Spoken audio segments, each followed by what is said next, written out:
give me some tips on how you can create this volunteer army and have them actually produce results, because and it applies to any sales team, right? Volunteer is a little tougher even, but commission reps, it's all kind of in alignment here. Tell me what your experience is there.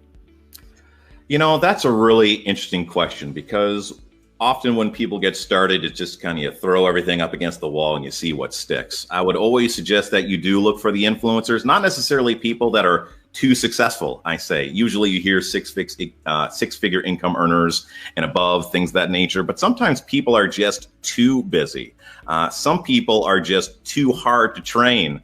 I find one of the stigmas in network marketing, there's a lot of people that I believe would be really good at it. They don't do it, or they don't give it 100% out of fear, because they're so good at everything else. And they know that the odds of doing as well in network marketing are probably not as great.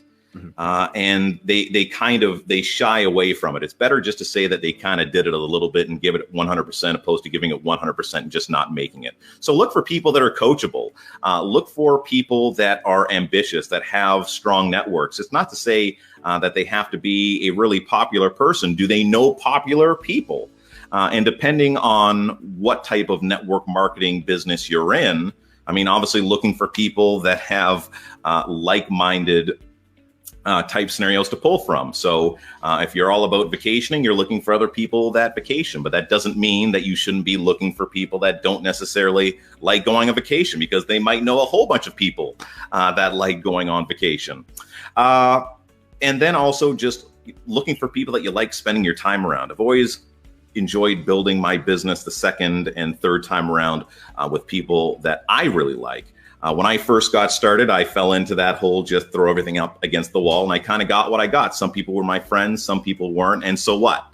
Opposed to my second build, it was something that I believed, I'll just call it the experience market.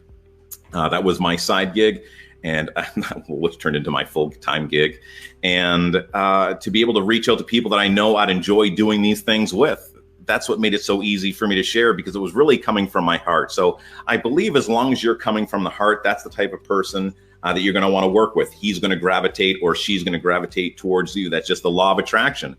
And don't take it personally when people say no. That's just someone that you weren't supposed to work with. And you'll often hear people use, the analogy of asking people out for coffee. Hey, Jared, do you want to go for coffee? If Jeremy says he doesn't want to go for coffee, that's okay. Jeremy doesn't want to go for coffee. I'll ask him another time. I'm not going to stop asking all my friends to go to coffee because I had that one poor experience. Right. But I'd be hurt, though. You would hurt that thing because I'd want to be going for coffee with you. I think you still owe me a coffee, don't you? Just kidding. I think I do. Yeah. So let's go even further onto the topic of work-life balance, because that's another thing that salespeople or people in network marketing struggle with.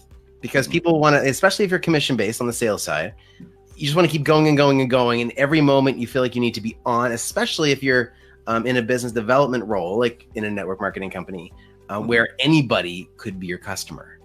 How do you balance that out? Oh boy, I remember never putting my phone down, Jeremy. It was awful. It didn't matter what I was doing. If there was an opportunity to make a sale, I did, and I kind of still do. But what I make sure to do is with the rest of my time, I'm much more laid back. And it's really interesting. We've kind of had this conversation on a couple of different occasions when I ask people, how much money they want to make. And they say they want to make $100,000. And I say, well, why do you want to make $100,000? And they don't really know. That's just a number that they think they want. I said, well, would you use that $100,000 to maybe become mortgage free? Oh, like now that's something completely different. Now it doesn't even matter if you make $100,000 anymore a year, because you really don't have anything to pay for. That's people's main expense would be their mortgage. Now you could use $50,000 to do a lot of travel. That's a lot of travel, or continue to go out there and make your 100,000, whatever floats your boat. Just make sure that the goals that you're setting are goals of your own, not goals that you've heard from a company or goals that you've seen other people go out there and achieve, and just try to make those yours. Really sit down and identify how much money that you want to make. What do you want to use that money for? Maybe you want to use it to start your own charitable organization. My work-life balance comes into the fact that I want to be mortgage-free, and I'm really fortunate that I'm in a position to where I have enough assets and cash flow in place that if I wanted to just be mortgage-free, I could. But I don't mind that hustle. But I definitely don't want to do that grind. And we've talked about hustle and grind, and the grind is, that's the nitty gritty kind of stuff that you have to do to support your business on the outside, to where a lot of my businesses right now, they're in place, they're solid, to where I don't mind doing the hustle to keep those things going and growing. But for me, I really just want to be outside enjoying the sunshine during the day. I don't want to be in coffee shops. I have plenty of time to do that during the winter. We live in a cold climate. We're in Canada, the Great White North. It lives up to the name once December and January hits. So that's my truth. That's the way that I choose to live my life. Just the one major thing I would say, and it doesn't necessarily fall into work-life balance, but just a little bit of advice in regards to just how you spend your money, is that the money that you aren't spending is money that you're saving. There's so many people that think it's always about what's coming in, what's coming in, what's coming in. It's also about what's coming out. And the example I'll use will be going on vacation. There's been times where I had the opportunity to go on vacation. Maybe it was going to cost me $2,000. Over that week, 2 weeks that I was going to be gone, I'm not tending as much attention to some of my businesses, or possibly saying no to a couple of dog bookings, and I'm losing it on $1,500 to $2,000 right there. So that's a $4,000 swing. So know what I decided to do? Not take that trip. I'll take that trip another time. I'll take that money, and then I'll at least break even.